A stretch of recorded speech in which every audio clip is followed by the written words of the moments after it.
ایک پہلو اور بیان فرمائیے گا. ہم یہ دیکھتے ہیں کہ پاکستان میں آپ جب بھی نظام کی بات کرتے ہیں تو اس میں ترجیح اول مذہبی نقطہ نظر یا مذہبی آدرش ہوتا ہے. عوام بھی یہ کہتی ہے بھئی جمہوریت بھی اگر اسلام کے لیے کام کر رہی ہے تو بہت اچھی بات ہے, کوئی اور نظام بھی لیں اس سے ہمارے مذہبی نقطہ نظر یا اسلام کا فائدہ ہو تو ہمیں وہ بھی قابل قبول ہے. سوال میرا آپ سے یہ ہے کہ جس وقت یہ تقسیم ہو رہی تھی تو انگریز تو دنیا میں جو نیشن اسٹیٹ کا اصول ہے بڑے پیمانے پہ نقل مکانی ہوئی ہے, ایک ہی ملک کے اندر ایک ہی خطہ ارض کے اندر مختلف قسم کے مذہبی اور نسل کے لوگ بھی موجود ہیں. جو لیڈرشپ تھی, ہم جب پرانی ویڈیوز دیکھتے ہیں پاکستان کی جس وقت تقسیم ہو رہی تھی تو جو لوگوں کے پاس سلوگن ہے وہ تو یہ ہے کہ جی پاکستان کا مطلب کیا, لا الہ الا اللہ. تو وہ جو آپ فرماتے ہیں کہ نیشن اصول کے اسٹیٹ کے اصول پہ تقسیم ہوئی ہے, کیا عوامی سطح پر بھی تقسیم اسی پس منظر میں ہو رہی تھی یا وہاں پر ایک مذہبی ریاست مذہبی ملک کی جدوجہد ہو رہی تھی؟ اس طرح کی بہت سی چیزیں اصل میں خلط ملط ہو گئیں اس ساری تحریک میں. یعنی اگر آپ بین الاقوامی سیاست کے لحاظ سے دیکھیں تو ایک قومی ریاست یا نیشنل اسٹیٹ کے طور پر یہ دو ریاستیں وجود میں آ رہی تھیں, اور اگر آپ عوامی سطح پر دیکھیں تو ادھر بھی یہ جذبات اندر اندر موجود تھے اور وہاں ایسی تنظیمیں تھیں. وہی تنظیمیں بعد میں سیاسی قوتوں میں تبدیل ہوئی ہیں. ہندوستان میں اس وقت بھی جو حکومت کر رہی ہیں کہ جو یہ خیال کرتی تھیں کہ یہ ہندوؤں کا ملک ہے اور اس کو ہندوؤں کے ملک کے طور پر ہی رہنا چاہیے, مسلمان اس میں باہر کی ایک قوم ہے, یہ آئے ہیں انہوں نے ہمارے لوگوں کو یہاں گمراہ کر کے ایک نئے مذہب کا حامی بنا دیا, ان کے مذہب کا مرکز ہندوستان میں ہے ہی نہیں ہے. تو اس میں بہت سی تحریکیں اٹھیں اگر آپ اس زمانے کے حالات کا مطالعہ کریں کہ جن میں لوگوں کو یہ باور کرایا گیا کہ ہندو مذہب یا ہندو تہذیب یا ہندو پس منظر یا ہندو تاریخ یہ جب تک نہ ہو اس وقت تک آپ ہندوستانی نہیں ہیں. اور مسلمانوں کے بارے میں یہ عمومی تاثر بنا دیا گیا اور بڑے پیمانے پر بنا ہے کہ یہ اصلاً یعنی اگر یہاں سے بھی کنورٹ ہوئے ہیں, یہاں سے بھی تبدیل ہوئے ہیں تو یہ اصلاً اپنا محور و مرکز یہاں نہیں رکھتے, بلکہ یہ تو ایک جزیرہ نما عرب کی جگہ ہے جس کے ساتھ جذباتی لحاظ سے وابستہ ہیں. تو یہ جو صورتحال ہے ظاہر ہے کہ اس کے پھر اثرات ہوئے, ادھر بھی ہوئے. ادھر کس طریقے سے اثرات ہوئے کہ خود ہمارے ہاں سیاستدانوں کا یہ بڑا مسئلہ ہے کہ جس وقت ان کو عوامی حمایت حاصل کرنا ہوتی ہے تو آپ نے دیکھا ہوگا کہ پھر وہ مذہب کا استعمال کرتے ہیں. یہ بڑا ہی بدترین طریقہ ہے. یعنی اصل میں مذہب اس سے بڑی بلند چیز ہے. مذہب کی اساسات بالکل مختلف ہیں. وہ انسانی فطرت میں کیا مقام رکھتا ہے, وہ کس طرح کی تطہیر چاہتا ہے, کس طرح کا تزکیہ چاہتا ہے. اگر آپ اس کو سیاست جیسی چیز سے متعلق کریں گے جس طرح کہ ہمارے ہاں لوگ متعلق کرتے ہیں, یہ آپ کے علم میں ہے کہ ہر بڑی قوت اس کے لیے پھر تیار ہو جاتی ہے. آپ کو پاکستان بنانا ہے اور اب اس میں اگر پاکستان کا مطلب کیا, لا الہ الا اللہ, یہ نعرہ آپ کے کام آ سکتا ہے تو اگر سیاستدان یہ نعرہ خود نہیں بھی لگائیں گے تو کم سے کم اس کو گوارا کریں گے کہ اچھا ہے لوگوں کے اندر اس سے جذبہ پیدا ہو رہا ہے اور وہ اٹھ رہے ہیں اور وہ ایک اسلامی حکومت کا خواب دیکھ رہے ہیں, تو کوئی اس کی اس طرح کی تردید نہیں کرے گا. یعنی اگر حامی نہیں بھی ہوگا, بہت سے لوگ حامی بھی ہوں گے لیکن وہ تردید بھی نہیں کرے گا اس طرح کی چیزوں کی. یہ آپ نے دیکھا کہ اس کے بعد ہمارے ہاں بھٹو صاحب کے زمانے میں آخر میں مذہبی نوعیت کے بہت سے اقدامات حکومت کو خود اپنی جان بچانے کے لیے کرنا پڑ گیا. یعنی انہی لوگوں نے کیے کہ جو بظاہر لبرل سیاست کے علمبردار تھے, جن کا اصلی مقصود بالکل الگ تھا, جو سیاست میں آئے تو اس وقت معاشی لحاظ سے بھی ایک دوسرے زاویہ نظر کے لحاظ سے پوری معیشت کو ایک نئی تشکیل دینا چاہتے تھے, لیکن وہ ساری کی ساری باتیں پیچھے رہ گئیں. اور آپ کے علم میں ہے کہ پھر کس طرح کے قوانین بنے. پھر ایک دور بعد میں ہم نے خود دیکھا کہ جس وقت فوج قابض ہو گئی حکومت کے اوپر تو خود اسلام کو یا مذہب کو بہت بڑے پیمانے کے اوپر سیاسی استحکام کے ذریعے کے طور پر استعمال کیا گیا. اس میں بہت سے سیاسی اقدامات بھی ہوئے, اس کی ایک پوری کی پوری تاریخ ہے. یعنی اس میں یہ نہیں کہتا کہ وہ لوگ جو یہ سب کر رہے تھے وہ کوئی منافق لوگ تھے یا وہ مذہب کا جانتے بوجھتے استعمال کر رہے تھے. جس وقت سیاسی ضرورتیں سامنے آتی ہیں تو وہی بات ہے کہ جب جان پر بناتی ہے تو آپ نے دیکھا ہوگا کہ عام محاورے میں جو بولا جاتا ہے کہ پھر ماں بھی اپنے پاؤں کے نیچے بچوں کو لے لیتی ہے. تو یہ صورتحال ہے کہ بعض موقعوں کے اوپر پھر یہ اصطلاحات استعمال ہونی شروع ہو جاتی ہیں. ابھی آپ نے دیکھا ہوگا کہ امر بالمعروف اور اس کے مقابلے میں نہی عن المنکر بھی آ گیا, یہاں تک کہ 5 لاکھ علماء کا فتویٰ بھی آ گیا. تو یہ بڑی افسوسناک صورتحال ہے. یعنی اس طریقے سے مذہب کا استعمال دائیں سے ہو بائیں سے ہو, یہ بہت ہی قابل مذمت ہے. یعنی آخری درجے میں یہ بالکل نہیں ہونا چاہیے، کیونکہ یہ تعبیرات، یہ اصطلاحات یہ بہت پاکیزہ پس منظر رکھتی ہیں، اور جب آپ ان کو سیاست میں استعمال کرتے ہیں تو پھر دیکھیے ذرا اس کے نتائج و عواقب کیا ہوتے ہیں۔ مثال کے طور پر آپ یہ کہتے ہیں کہ بہت بڑی تعداد میں لوگوں نے فیصلہ کر لیا ہے کہ موجودہ حکومت ایک منکر ہے۔ جانتے ہیں منکر کا مطلب کیا ہے؟ یہ معلوم ہے آپ کو کہ جب منکر ہے تو اس سے روکنے کے لیے دینی تقاضے کیا ہوتے ہیں، پھر اس کے بعد اس پر فتویٰ کیا صادر ہوتا ہے، فتویٰ اگر لگتا ہے تو اس کے لیے کیا آداب ہے، تو دسیوں سوالات پیدا ہو جائیں گے۔ اس لیے اس طرح کی باتیں منہ سے نکالتے وقت 10,000 مرتبہ سوچنا چاہیے کہ ہم آخر مذہب کو، مذہب جیسی پاکیزہ چیز کو ان مقاصد کے لیے کیوں استعمال کر لیں، جبکہ یہاں جس طرح کا جوڑ توڑ ہوتا ہے، جس طرح حکومتیں جاتی ہیں، جس طرح آتی ہیں، وہ آپ کے بھی علم میں ہے، اور ہم بھی یہ نظارہ برسوں سے کر رہے ہیں۔ تو اس لیے یہ بہت ضروری ہے کہ لوگوں کو اس جانب توجہ دلائی جائے، لیکن استعمال ہوا۔ اب جب آپ مذہب کا ذکر لے آئیں گے تو مذہبی طبقہ اہمیت اختیار کرے گا، اس کے لازمی نتیجے کے طور پر کرے گا۔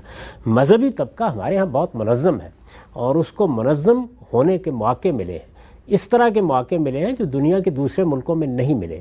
یعنی جہاں جہاں مسلمانوں کی حکومتیں ایک تسلسل کے ساتھ قائم رہی ہیں، وہاں مذہبی طبقہ اس طریقے سے منظم نہیں ہو سکا، حکومتیں کنٹرول کرتی ہیں۔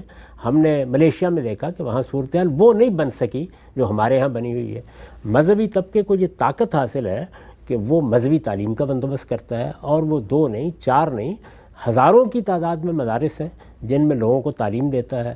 وہ تعلیم اس اصول پر نہیں ہوتی جس پر دنیا بھر کی اختصاصی تعلیم ہوتی ہے، یعنی دنیا بھر کی اختصاصی تعلیم تو اس اصول پر ہوتی ہے کہ پہلے آپ 12 سال کی براڈ بیس یا وسیع بنیاد تعلیم پاتے ہیں، اس کے بعد پھر انتخاب کرتے ہیں کہ آپ کو ڈاکٹر بننا ہے، انجینئر بننا ہے، دین کا عالم بننا ہے۔ یہاں یہ ہے کہ 8-10 سال کے لیے آپ کو سوسائٹی سے، سوسائٹی کے علم سے، سوسائٹی کی روایت سے، سوسائٹی کے ارتقاء سے بالکل الگ کر کے ایک دوسری دنیا میں لے جا کر مذہبی عالم بنایا جاتا ہے۔ تو اس کے نتیجے میں 1-2 نہیں بلکہ ہزاروں لاکھوں کی تعداد میں وہ لوگ پیدا ہوتے ہیں جو باقاعدہ ایک مذہبی طبقے کو وجود میں لانے کا باعث بن جاتے ہیں۔ پھر یہ کہ مسجد ایک بہت بڑا ادارہ ہے، مسجد کوئی معمولی ادارہ نہیں ہے، ہر محلے میں ہوگی، ہر گلی میں ہوگی، ہر علاقے میں ہوگی۔ مسجد میں لوگ جائیں گے، اس کے ساتھ لوگوں کا ایک غیر معمولی تعلق بھی ہوتا ہے، پھر جمعے کا خطبہ۔ تو یہ سب کی سب چیزیں جتنی ہیں وہ جو ریاست سے متعلق ہونی چاہیے تھی یا اسلام کے قانون کی روح سے ہیں، وہ بھی مذہبی طبقے کے یا علماء کے پاس چلی گئیں۔ تو یہ مختلف عوامل ہیں جس نے مذہبی طبقے کو طبقے کی حیثیت بھی دی اور ایک طاقت بھی اس کو دے دی۔ یعنی عام طور پر یہ بات مانی جاتی ہے کہ وہ جتنے لوگوں کو چاہیں وہ سڑک پر لا سکتے ہیں، وہ بڑا مظاہرہ کر سکتے ہیں، وہ دھرنا دے سکتے ہیں، وہ کسی حکومت کے نظم کو معطل کر سکتے ہیں۔ چنانچہ معطل کر دینے کی نوبت آئی ہے ہماری تاریخ میں بارہا، اور مذہبی بنیاد پر آئی ہے۔ اب آپ جب مذہبی طبقے کے اندر اتر کر دیکھتے ہیں تو معلوم ہوتے ہیں کہ وہ جمہوریت کو یا جمہوری طریقے سے حکومت قائم کرنے کو حکمت عملی کے طور پر تو قبول کر لیتا ہے، لیکن یہ کہ کیا وہ ایک آدرش، ایک نصب العین، ایک سیاسی عقیدے کے طور پر قبول کرتا ہے؟ ایسا نہیں۔ اس کو جب بھی اس کا موقع ملا ہے کہ اس کے پاس بلا شرکت غیر طاقت آ گئی ہے تو اس نے کبھی جمہوریت قائم نہیں کی۔ یعنی مذہبی طبقے کے پاس بڑی حد تک بلا شرکت غیر طاقت آئی جزیرہ نما عرب میں، کیونکہ جو لوگ حکومت قائم کر رہے تھے یا جن کو بادشاہ بنایا جا رہا تھا، ان کے اور مذہبی علمائی کے درمیان معاہدے کے نتیجے میں وہ انقلاب آیا تھا، ٹھیک، جس کو ہم اب سعودی حکومت کہتے ہیں۔ تو آپ یہ دیکھیے کہ وہاں مذہبی طبقے نے پہلے دن سے اس کو قبول کیا کہ بادشاہت قائم کر دی جائے۔ تو اس کا مطلب ہے کہ ان کے لیے یہ کوئی مذہبی معاملہ یا یہ کوئی اصول کا معاملہ نہیں ہے۔ حکومت کیسے قائم ہونی ہے، ان کے ہاں صورتحال یہ ہے کہ شریعت کا قانون نافذ ہونا چاہیے، یعنی قانون کی حکمرانی۔ اس میں مذہبی طبقہ کسی پہلو سے بھی کوئی مداہنت کرنے کے لیے تیار نہیں ہوتا، بلکہ اگر آپ فرق جاننا چاہیں کہ ہمارے ہاں جو بادشاہت رہی ہے 1200 سال تک، تو بنیادی فرق ہی یہی ہے کہ عام طور پر دنیا میں جو بادشاہتیں قائم ہوتی رہی ہیں ان میں قانون اس طریقے سے حکومت نہیں کرتا جس طرح کہ ہمارے ہاں ہمارے فقہا کے غیر معمولی کام کی وجہ سے ایک لحاظ سے یا ایک حد تک آپ کہیں تو قانون کی حکمرانی کا تصور رہا ہے۔ قانون کی حکمرانی بجائے خود ایک بڑی غیر معمولی چیز ہے، یعنی اس کا تصور پیدا ہونا، ورنہ یہ کہ بادشاہ سلامت ہے، وہ جو حکم دیں گے وہی قانون ہے. تو یہ چیز ہمارے یہاں رہی ہے، اس کو مذہبی طبقہ بھی مانتا ہے اور بڑی حد تک اس کی حفاظت بھی کرتا ہے. لیکن یہ کہ حکومت کیسے قائم ہونی ہے تو وہ کہتے ہیں کہ اس سے کوئی فرق نہیں پڑتا، بلکہ اس کے لیے باقاعدہ آپ نے دیکھا کہ جب خلافت اور ملوکیت کی بحثیں ہمارے یہاں پیدا ہوئیں تو مذہبی طبقے کی طرف سے، یعنی اس مذہبی طبقے کی طرف سے جس کو آپ روایتی مذہبی طبقہ کہتے ہیں، اس کے جواب میں یہی کہا گیا کہ یہ ملوکیت کے معاملے میں جو منفی رویہ ہے یہ کسی طرح بھی صحیح نہیں.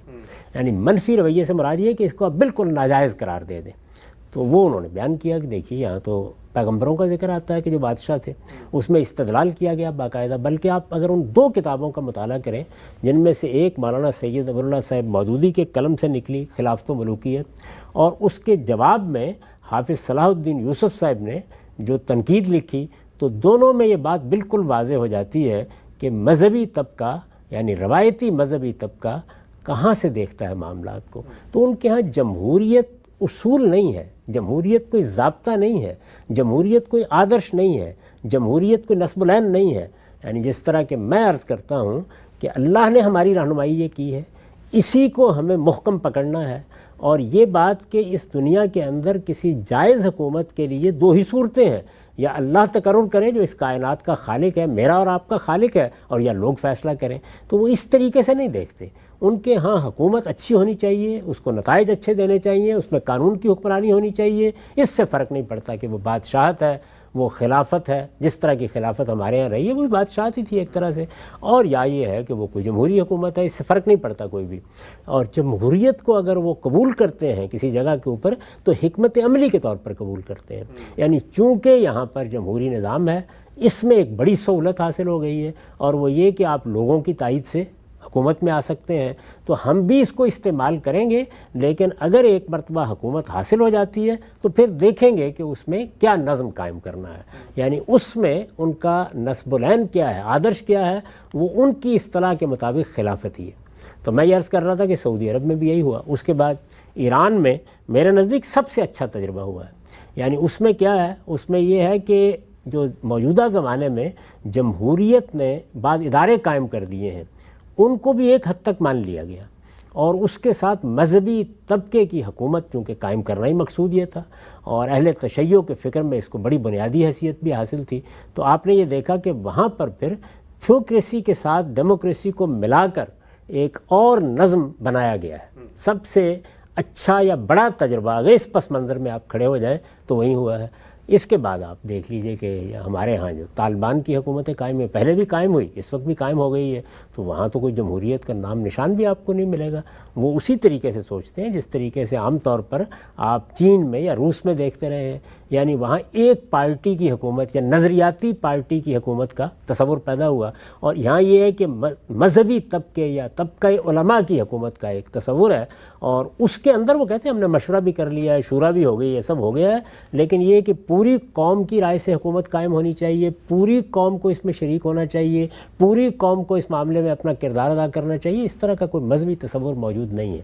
تو یہ صورتحال چونکہ مذہبی طبقے کی ذہنی، فکری اور اس کی نفسیاتی صورتحال ہے، تو ہمارے ہاں پھر اس کی پوری قوت اور طاقت عام طور پر غیر جمہوری قوتوں کو حاصل ہو جاتی ہے. یعنی یہ نہیں ہے کہ یہاں پر بھی کوئی منافقت یا مداہنت کام کر رہی ہے، حکمت عملی اور فکری پس منظر خود تقاضا کر رہا ہے اس بات کا. تو نتیجہ کیا نکلتا ہے کہ غیر جمہوری قوتیں جب یہ سمجھتی ہیں کہ وہ بندوق کے زور پر حکومت کریں گی، تو ایک طرف سے ہمارے یہ نفسیاتی پہلو، یہ پس منظر، یہ ان کی مدد کرتا ہے. خود ان کا اپنی نفسیات بھی اس طرح کی بنی ہوتی ہے کہ وہ یہ خیال کرتے ہیں کہ ہم ایک منظم ادارہ ہیں اور ہم ملک کے معاملات کو بہت بہتر سمجھتے ہیں. سیاستدان بھی آتے ہیں تو ہماری مدد لیتے ہیں، دنیا کے معاملات بھی ہم ہی کرتے ہیں. پاکستان کی صورتحال بھی ایسی ہے کہ اوپر سے خطرہ ہے، دائیں سے خطرہ، بائیں سے خطرہ. ابھی تک صورتحال یہ ہے کہ ایک صوبے میں لوگوں سے منوایا ہی نہیں جا سکا کہ یہ ملک بن گیا ہے.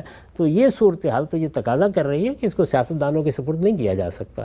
اس کے ساتھ ظاہر ہے کہ ان کو بھی ایک قوت کی ضرورت ہوتی ہے، تو وہ مذہبی طبقے سے وہ قوت میسر آ جاتی ہے، اور بہت زیادہ اخلاص کے ساتھ میسر آتی ہے، اور ایک بڑی طاقت بن کے میسر آتی ہے. اگر آپ پچھلے 35-40 سال میں دیکھیں تو اس قوت کو استعمال کیا گیا ہے، اور دونوں نے اپنے طور پر مخلصانہ طریقے سے استعمال کیا ہے، یعنی ملک کے مفاد میں اور ادھر دین کے مفاد میں۔ تو دین کا مفاد، ملک کا مفاد، اگر یہ چیزیں یا قومی مفاد اور مذہبی مفاد یا آپ کے مذہبی آدرش یا آپ کی مذہبی رومانویت، اگر ان سب کے درمیان ایک حسین امتزاج پیدا ہو جائے تو کیا کہنے ہیں۔ تو اس کا نتیجہ یہ نکلتا ہے کہ پھر غیر جمہوری قوتوں کو، یعنی جمہوریت کو بطور اصول اس طرح نہیں مانتے۔ تو اب دیکھیں وہ دو قوتیں بہت بڑی قوتیں بن جاتی ہیں۔ ایک کے پاس اس ملک میں میری اور آپ کی فراہم کردہ اسلحے کی طاقت ہے، تنظیم کی طاقت ہے، وسائل کی طاقت ہے، اور بہرحال وہ ڈکٹیٹ کر سکتے ہیں، ایک آمریت چاہیں تو قائم کر سکتے ہیں۔ بارہا انہوں نے قائم بھی کر دیا، براہ راست آ کے آئین توڑ دیا اور قائم کیے ہیں۔ اور دوسری جانب جو سب سے بڑی قوت ہو سکتی تھی کہ جس قوت کی طرف سے مزاحمت پیش آتی نظریاتی سطح پر، وہ مسلمانوں کے معاشرے میں مذہبی قوت ہی ہوتی ہے۔ اور میں نے عرض کیا کہ روایتی مذہبی قوت اپنے بطون میں یا اپنے اعماق میں جمہوریت پسند نہیں ہے، یا جمہوریت کو اصول کے طور پر نہیں مانتی۔ تو اس کے نتیجے کے طور پر غیر جمہوری قوتوں کو یا بندوق کو ایک طاقت اس کی داخلی طاقت ملتی ہے اور ایک طاقت خارج سے مل جاتی ہے، سوسائٹی کے اندر سے ملتی ہے۔ پھر اس کو چیلنج کرنا کوئی آسان کام نہیں ہوتا۔ اگر آپ دیکھنا چاہیں تو دیکھیں کہ جب ہمارے ہاں مذہبی بنیاد پر ایک آمریت قائم تھی ضیاء الحق صاحب کے زمانے میں، تو مذہبی لوگوں کے جذبات کیا تھے، مذہبی لوگوں کا تعاون کیا تھا، اور جب وہ دنیا سے رخصت ہوئے تو اس وقت کیا صورتحال تھی۔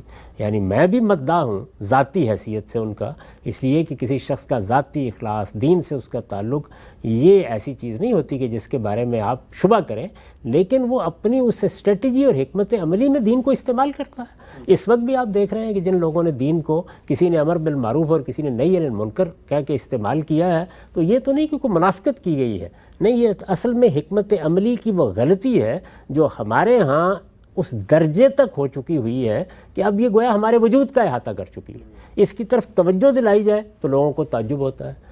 ہمارے ہاں جو مذہبی اصطلاحات استعمال کی گئیں، میں نے جب ان پر تنقید کی ہے، میں نے دیکھا کہ لوگوں کا رد عمل ہوتا ہے۔ وجہ کیا ہے اس کی؟